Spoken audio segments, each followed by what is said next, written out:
Please be seated. Christ is risen. Truly he is risen. There are so many themes today, so many themes that fall into place on one particular day, as I trust you follow through the various internet links concerning the observances, the website of our parish, that of the Archdiocese, the daily Bible readings, etc.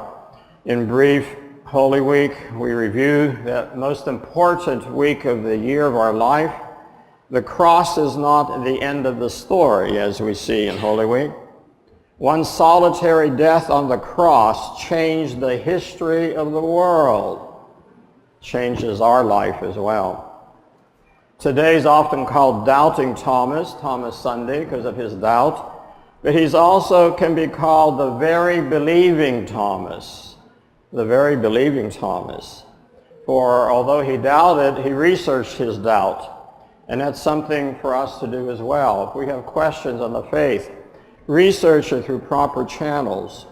A doubt can lead to opening many windows and enhancing our life. So we shouldn't feel bad if we doubt and have questions, but we need to follow up on those through proper channels. As St. Thomas said in today's gospel, once he did, by going to Jesus and wanting to see him, or he wouldn't believe, he then said, "My Lord and my God," as he was able to touch him, "My Lord and my God." And we touch Christ. We touch Christ through prayer, through our services, and through the sacraments. That's very similar.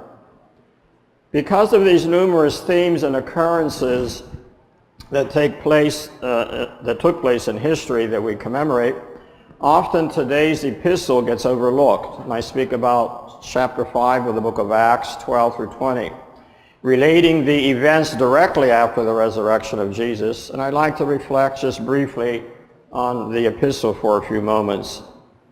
The author of the book of Acts refers to the actions of the holy apostles after the resurrection of Jesus.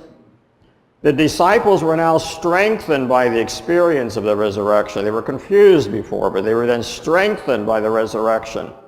And they began to spread the gospel, experiencing on the one hand the acceptance by the ordinary people, although the government was against. And we see and we read about so many persecutions and difficulties that were provided against the early Christians by the government, and in particular being placed in prison and other aspects.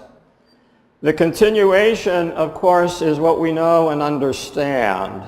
Although there were the hesitancies, there were persecutions for a long period of time that began even the very beginning when people doubted the resurrection and the government tried to disprove it. It is the faithful individuals that began to trust and believe, who had already heard Jesus and seen Jesus. And then all these things came into place, and they understood better. They understood better, and they became the first believers.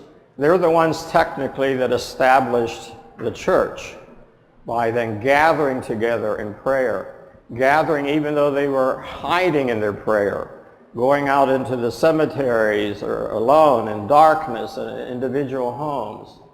But they're the ones. We must continue that, beloved. We are the ones that need to continue that process.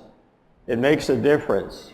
We must not take for granted that although Christianity exists in history for such a long period of time, we cannot take it for granted, but we need to live it ourselves, profess it, present it. Where we have questions, research, act, grow, reach out. The whole concept of reaching out, be it missions through the various mission agencies that go out into faraway lands, or even missions in our own city, mission in our own families, to teach of the resurrected Christ and that which he taught and that which we have received. So it's up to each of us.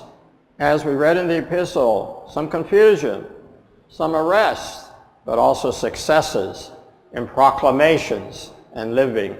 May we also be living and proclaiming Christians of the resurrection of Christ.